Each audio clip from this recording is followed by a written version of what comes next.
పడేలా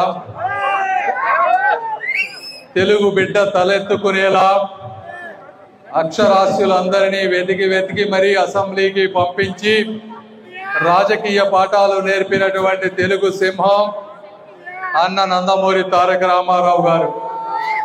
పేద ప్రజల కోసం పుట్టినటువంటి సిద్ధాంతం, ఢిల్లీ పీఠాన్ని కుదిపినటువంటి ఒక ధర్మ పీఠం, అన్నగారి ఆలోచన రూపం మన తెలుగుదేశం అని మీ అందరికీ నేను తెలియజేస్తా ఉన్నా.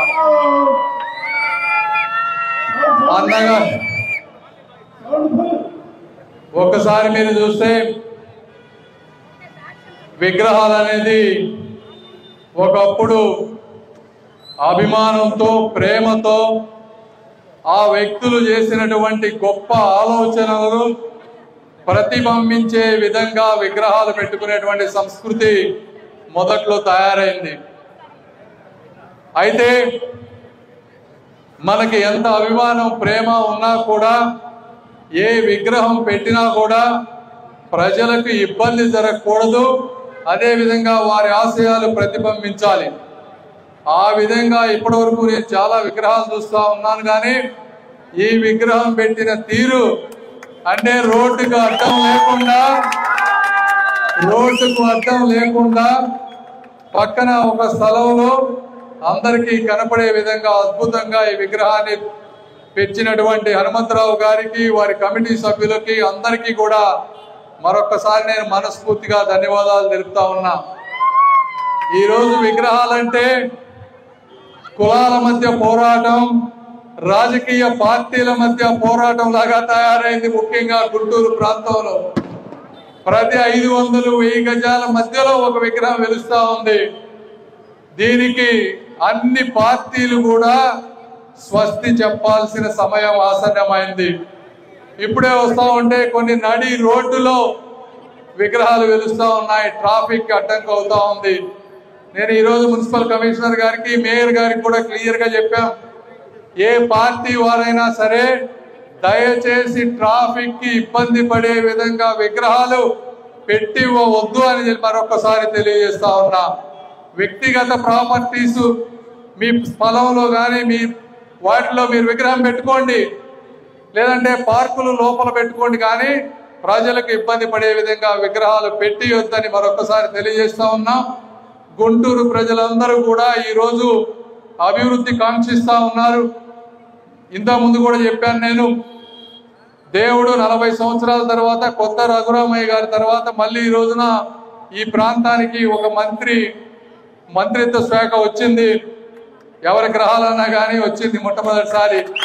వచ్చినప్పుడు ప్రతి నిమిషం కూడా మనం ఎక్కడెక్కడ నిధులు అవసరం అవుతున్నాయో, ఎక్కడెక్కడ ఆగిపోయి 20-30 సంవత్సరాల నుంచి ఆగిపోయిన ప్రాజెక్టులు మీరు చూస్తే అన్ని బ్రిడ్జ్లు, నంది వెలుగు 10 సంవత్సరాలు ఆగిపోయింది, శంకర్ విలాస్ 30 ఏళ్ల నుంచి దానికి కనీసం అడుగు కూడా ముందుకు పడలేదు. ఇక్కడ నార్లా ఆడిటోరియం 1999లో శంకుస్థాపన చేసి మొండి గోడల మధ్య ఎదురు చూస్తా ఉంది, ఎవరు దీన్ని పూర్తి చేస్తారా అని.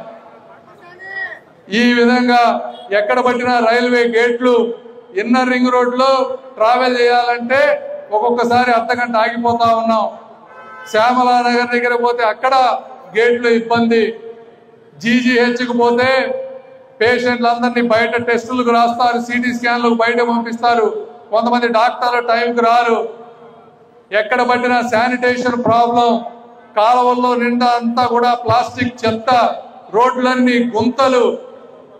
ఇటువంటి సమస్యలతో మాకు గుంటూరు స్వాగతం చెప్తే ఈరోజు వచ్చిన సంవత్సరం రోజుల్లో మీరు చూస్తా ఉన్నారు ఏ విధంగా ప్రతి బ్రిడ్జి శాంక్షన్ చేపించాం. మీకు ఆ రోజు చెప్తా ఉన్నాం, ఈ బ్రిడ్జిలన్నీ కూడా వచ్చే 3 సంవత్సరాల్లో కంప్లీట్ చేసి గుంటూరు ప్రజలకి అందిస్తామని కూడా మీ అందరికీ మేము తెలియజేస్తా ఉన్నాం. కాబట్టి ఈ విధమైనటువంటి అభివృద్ధి జరుగుతున్న ఈ రోజుల్లో అన్ని మతాలు, కులాలకు, రాజకీయ పార్టీలకు సంబంధించిన ప్రజలందరినీ మేము ఒకటే కోరుకుంటా ఉన్నాం, దయచేసి సహకరించండి.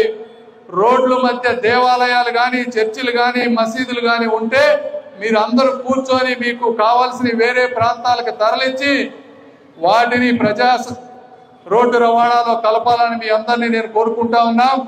అదేవిధంగా ఏదో ఒక రోజు విగ్రహాలన్నీ కూడా రోడ్డుకి ఎక్కడైతే అడ్డంగా ఉన్నాయో వాటన్నింటినీ తొలగించాలి. ఏదో ఇవాళ కాకపోతే రేపైనా కొత్త వాటికి పర్మిషన్ ఇవ్వద్దు.